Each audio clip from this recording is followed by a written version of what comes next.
ఈడీని సిబిఐని మీ జేబు సంస్థలుగా మార్చుకున్నారు అనేటువంటి ఒక అపవాదను మీరు మోస్తూ వచ్చారు. కానీ ఈరోజు ఎలక్షన్ కమిషన్ను కూడా మీ కంట్రోల్లో పెట్టుకున్నారు. ఎలక్షన్ కమిషన్ను కూడా మీరు జేబు సంస్థగా మార్చుకున్నారు అనేటువంటి ఒక అనుమానం ఈ దేశ ప్రజలకు వస్తూ ఉంది. కాబట్టి ఈరోజు మేము సూటిగా అడుగుతున్నాం నరేంద్ర మోడీ గారు, అమిత్ షా గారు, ఈ దేశంలో ప్రజాస్వామ్యాన్ని మీరు ఏం చేయదలుచుకోరు? ప్రజాస్వామ్యాన్ని మీరు బతకనీయదలుచుకోలేదా? ప్రజాస్వామ్యాన్ని ఉండనీయదలుచుకోలేదా? ఈరోజు మీ ఎజెండా ఏంది? ఈ దేశంలో సామాన్యుడు పోటీ చేసేటువంటి అర్హత లేదా? సామాన్యుడికి పోటీ చేసేటువంటి హక్కు లేదా?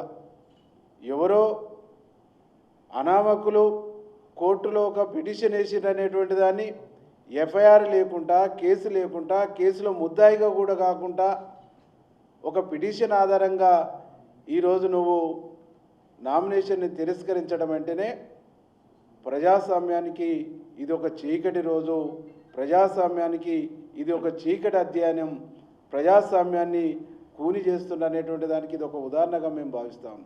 కాబట్టి ఈరోజు ఈ దేశంలో ఉండే ప్రజాస్వామికవాదుల్ని, ఈ దేశంలో కాన్స్టిట్యూషన్ని నమ్ముకున్నటువంటి వాళ్ళందరికీ కూడా మేము విజ్ఞప్తి చేస్తా ఉన్నాం.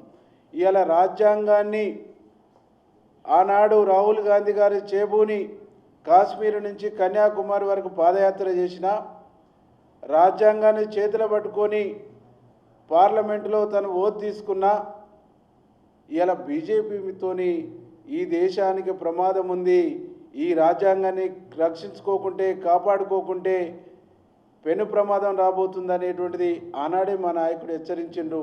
అదే ఈరోజు మీరు అక్షరాల చేస్తున్నారు అనేటువంటి దానికి ఇదొక ఉదాహరణగా మేము చెప్తా ఉన్నాం. కాబట్టి మహిళా సమాజానికి మొత్తం మేము విజ్ఞప్తి చేస్తాను. బీజేపీ అంటేనే మహిళా వ్యతిరేకి, బీజేపీ అంటేనే మహిళా నాయకత్వాన్ని ముందుకు రానియనటువంటి ఒక దుర్మార్గమైనటువంటి పార్టీ. ఈ దుర్మార్గాన్ని ఈరోజు ఇక్కడ ప్రదర్శించారనేటువంటి ఒక విషయాన్ని తెలియజేస్తూ, మీనాక్షికి ఈ దేశ ప్రజలందరూ, ఈ దేశంలో ఉండే మహిళలందరూ, ఈ దేశంలో ఉండే ప్రజాస్వామికవాదులందరూ కూడా మీనాక్షికి అండగా ఉంటారు. మీనాక్షి న్యాయ పోరాటం చేసి తిరిగి ఆమె పార్లమెంట్లోకి అడుగు పెడుతుంది, రాజ్యసభలోకి అడుగు పెడుతుంది అనేటువంటి విషయాన్ని స్పష్టం చేయదలుచుకున్నాం. For more interesting updates,